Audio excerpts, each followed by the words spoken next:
Now turn to Section 1. Section 1. A woman has just arrived at a shopping mall with her children. You will hear her talking to a man at the information desk. First, you have some time to look at questions 1 to 6 and the floor plan of the shopping mall.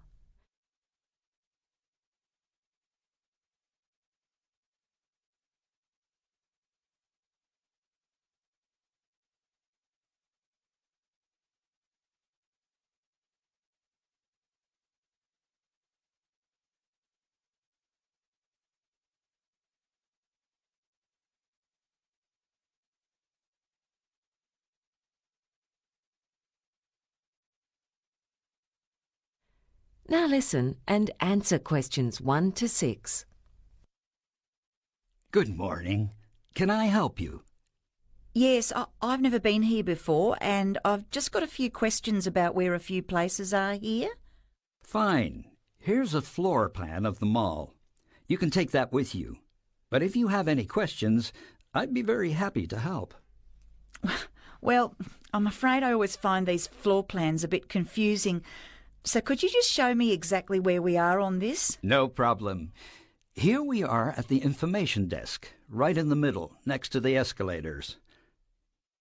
The man says they are at the information desk and that it is in the middle, next to the escalator. Therefore, C has been written next to the example on the question paper. Now continue with questions 1 to 6. Right. Now, I heard there's a children's play centre where you can leave your children while you do the shopping. That's right. You can see it on the floor plan. It's in the corner, to the left of the supermarket. There are plenty of toys for them to play with there. Also, there's fresh fruit to eat, and they can have fun with the other children. Sounds good, doesn't it, kids? I was thinking I might take them to have their hair cut first. Is that the hairdresser between the furniture shop and the children's clothes shop? Yes, it is. They do children's haircuts as well. Oh, lovely. Now, my little boy's going to a friend's birthday party next week, and we wanted to buy a present. Do you know if there are any stores that might have things a 7-year-old boy would like? Oh, yes. There's a toy store right next to the shoe shop. They've got a good range of toys. I'm sure you'll find something for a child of that age. I often buy things there myself. The prices are quite reasonable. Oh, that's good to hear. Oh, and also, are there any toilets on this floor? Yes, they're in a bit of a hidden corner. You just go past the bookstore. You can see they sell newspapers there too, and down the corridor. Oh, yes, I see. I'd better take them there before we go to the hairdresser. What else do I need to do? Oh, yeah, I've got to buy some credit for my mobile phone. Can I do that at the phone kiosk over there near those benches? Yes, you can. You can also do it at the supermarket if you want. Right. Now, we've just come up from the car park, but we took the escalator. I might have a lot of things to carry later on, so I was wondering if there's an elevator. Yes, it's next to the computer store, near the top of the stairs. Oh, yes, I can see it now. Before you hear the rest of the conversation, you have some time to look at questions 7 to 10.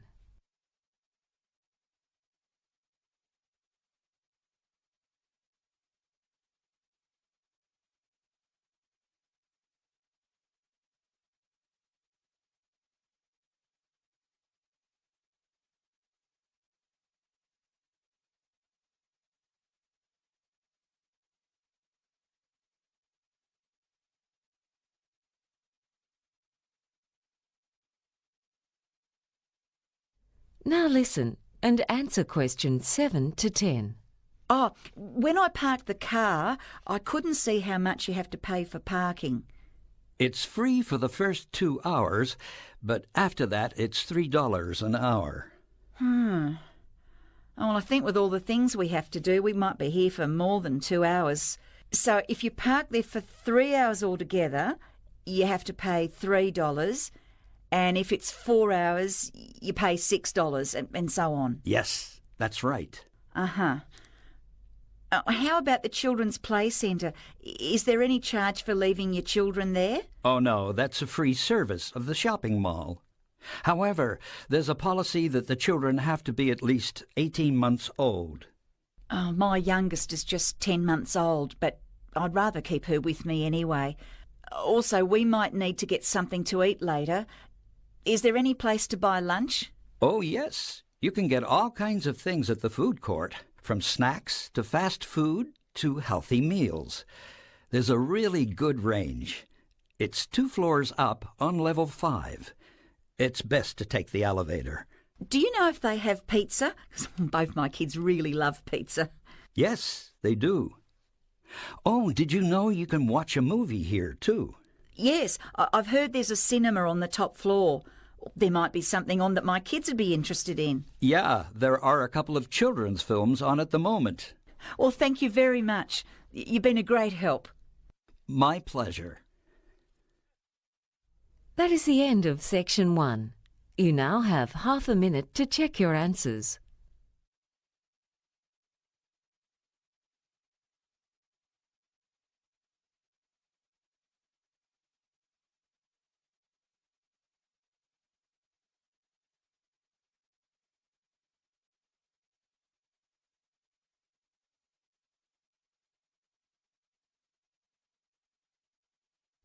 Now turn to section 2. Section 2. You will hear a talk by a representative of an agency that finds people to look after homes when their owners are away. He is talking to a group of homeowners. First, you have some time to look at questions 11 to 20.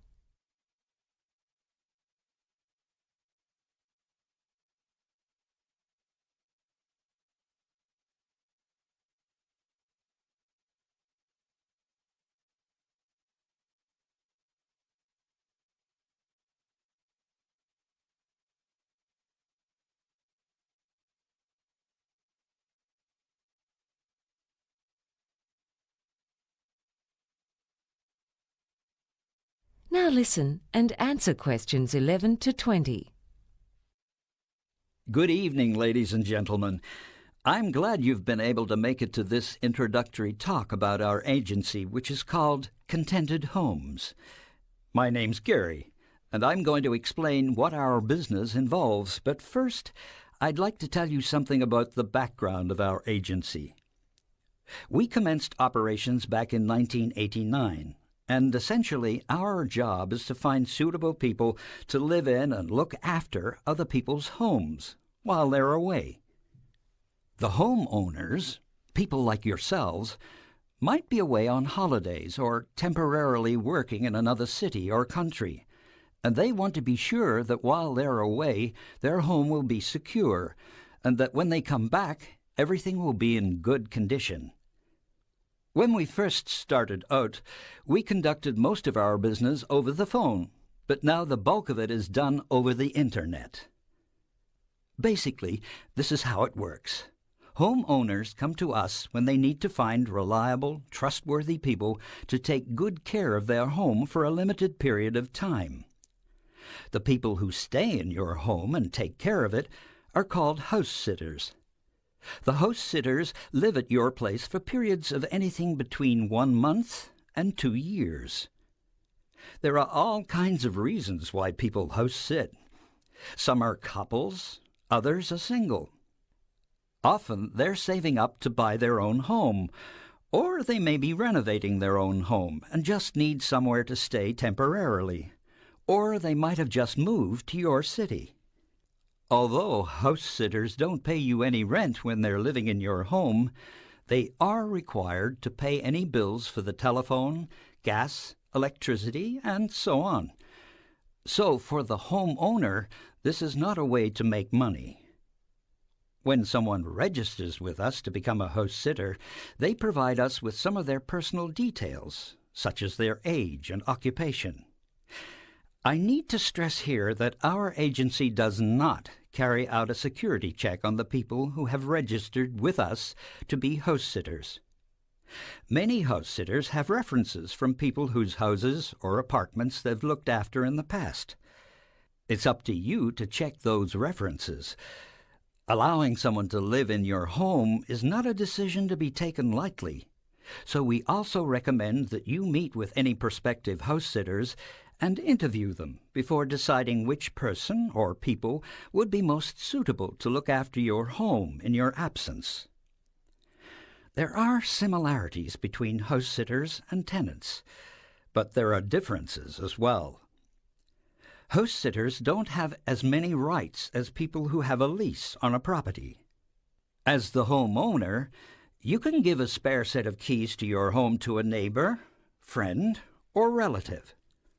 That person's allowed to drop in on the house sitters without prior notice at any time, within reason, to check that the house is in order, and the house sitters aren't allowed to stop them from entering. There are many good reasons to use the services of a house sitter. Burglars soon notice when people are away, so theft is much less likely if someone is living in your home. But it's not simply a matter of security. House sitters keep your home clean and tidy. Some of them are even more house-proud than the actual owners. In addition, many people need a house sitter to look after pets and keep the garden in order. Now, I'd like to tell you about the fees we charge. First, you, the homeowners, don't have to pay us anything. When people who want to be house sitters come to us, they have to pay $375 to go into our directory. That's where we get the money to run our service. As I said, we don't check to see that the information supplied by them is correct. It would simply cost us far too much time and money to do that. When you've decided that you want to go ahead and have a house sitter look after your home, we definitely think it's a good idea for you to take out insurance for your home. You'll find that many insurance companies prefer the higher degree of security if someone's living in your home than if it's left empty. Anyway, I hope I've given you a clear idea of our service. And now, I'd be happy to take any questions. That is the end of section 2. You now have half a minute to check your answers.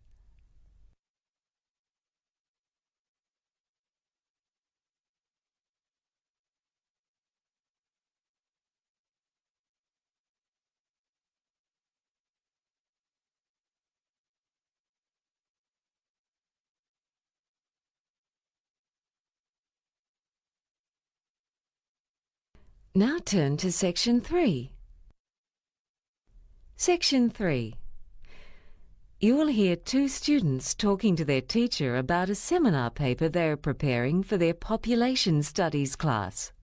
First, you have some time to look at questions 21 to 25.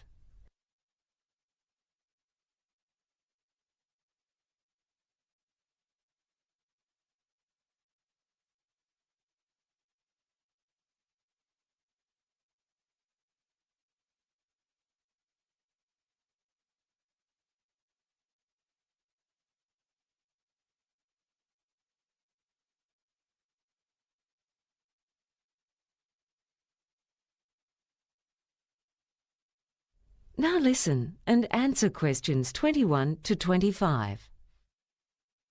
So, how's your seminar paper going? Oh, it's almost ready. My head's just full of statistics at the moment. Is there anything you found particularly interesting? Yeah. For instance, about where people choose to live when they migrate to Australia. The focus of our talk is on migration to Sydney, but we found we needed to look briefly at migration to other parts of Australia as well.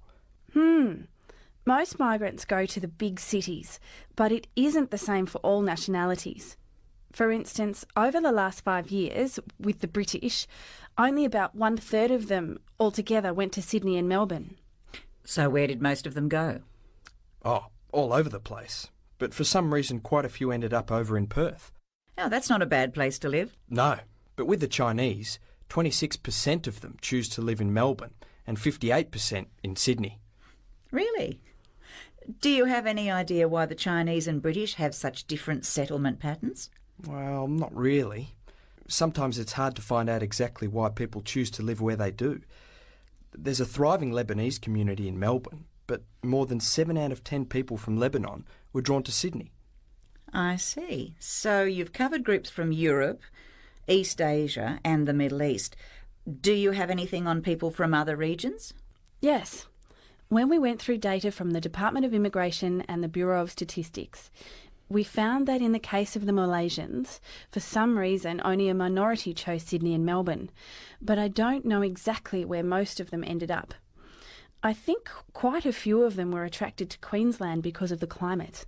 Yeah, it must be hard for people coming from a tropical region to get used to colder winters. What about the New Zealanders? Well, they don't need a visa for Australia, so they're counted separately from all other nationalities. But the vast bulk of them have ended up in Sydney. You'd think that Melbourne would be more to their liking because its climate's more like what they're used to, and the distance from New Zealand to Melbourne is about the same. Before you hear the rest of the conversation, you have some time to look at questions 26 to 30.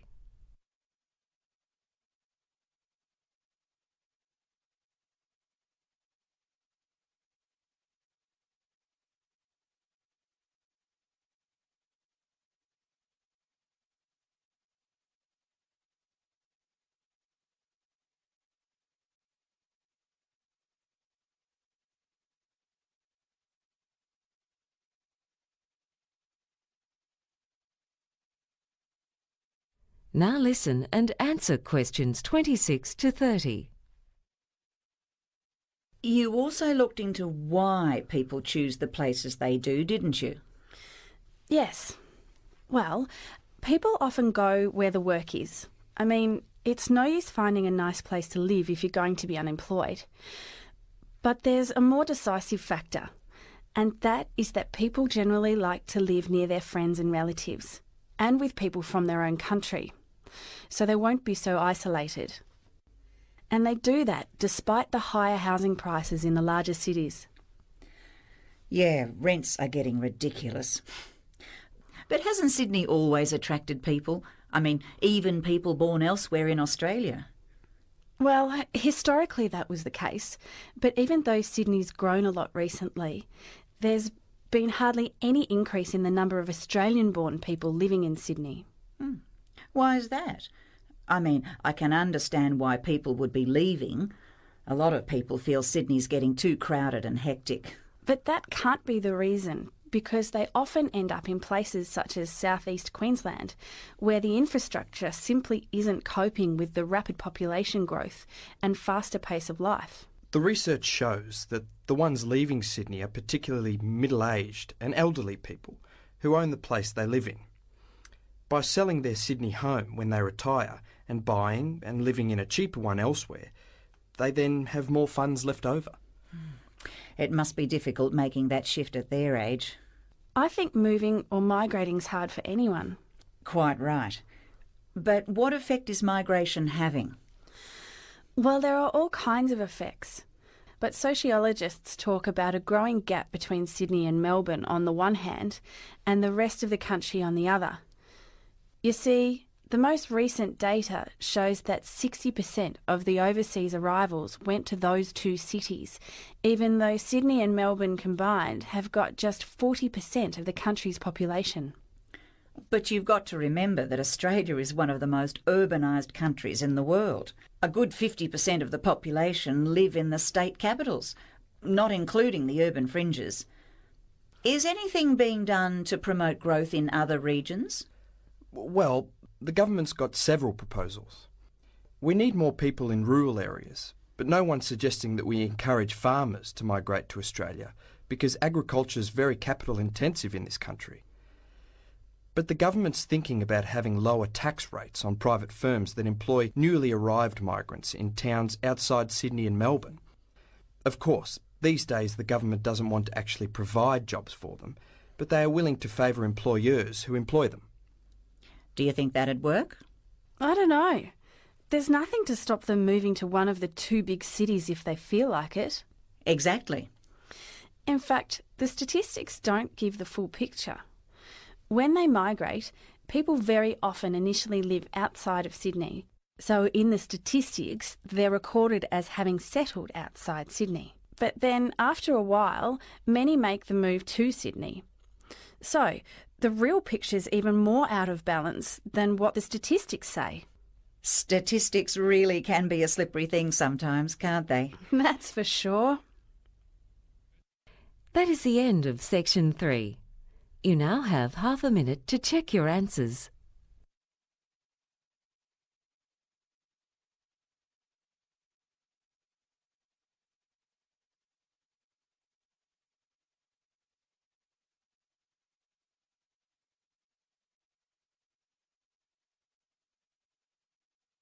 Now turn to section 4. Section 4. Emma Bell is an agricultural scientist. In the following lecture, she describes some of the advantages of the hemp plant. First, you have some time to look at questions 31 to 40.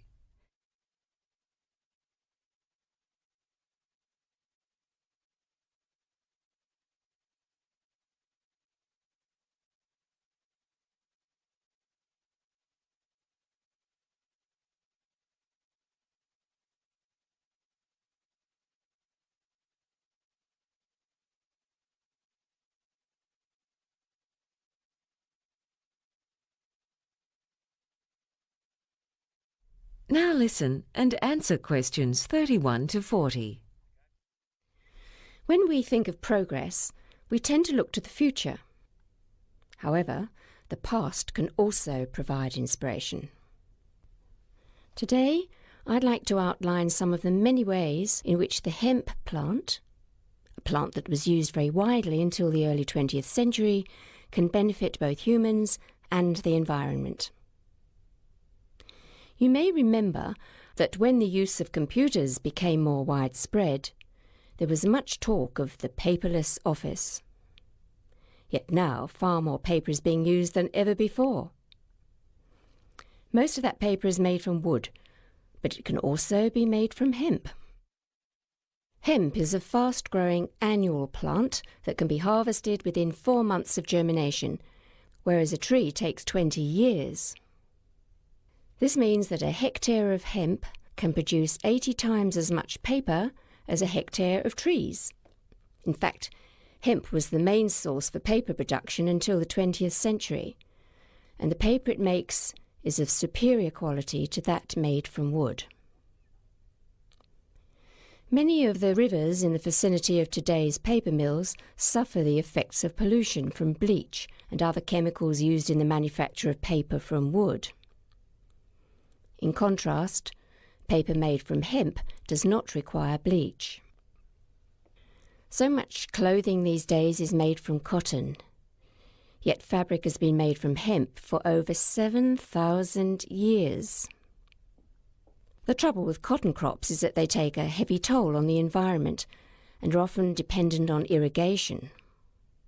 Hemp can grow using far less water and does not need as much fertilizer or pesticides. In fact, hemp crops even have a natural resistance to pests. Clothes made from the tough fibre of hemp also last longer than those made from cotton, which is not something that will make clothing manufacturers very happy. But another way in which hemp is the superior material is that it's more effective in blocking out UV rays from the sun, which can cause skin cancer. To top it off, clothing made from hemp is very comfortable to wear.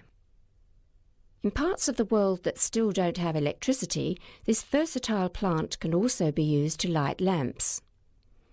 Back in the days of sailing ships, when hemp was used to make ropes and sails, lamps were often fueled by whale oil, which gave off a much stronger-smelling black smoke. The pursuit of that oil was one of the reasons for the existence of the whaling industry, which hunted many species of whale almost to extinction. Closer to our own time, Henry Ford used hemp in the production of his first cars. These days, with panels being made of metal, even a minor accident can lead to costly repairs. Being derived from a plant, hemp panels would be less expensive. Yet perhaps an even more significant consequence would be that instead of old cars being left to rust by the roadside, an abandoned car made from hemp would rot faster, A further advantage in the case of automobiles is the fuel. One of the major causes of global warming is the use of fossil fuels in cars and trucks. Methanol is an alternative to petrol, and it can be extracted from hemp. This fuel is already used by racing cars, and it doesn't produce as much air pollution, thus placing a smaller burden on the air we breathe.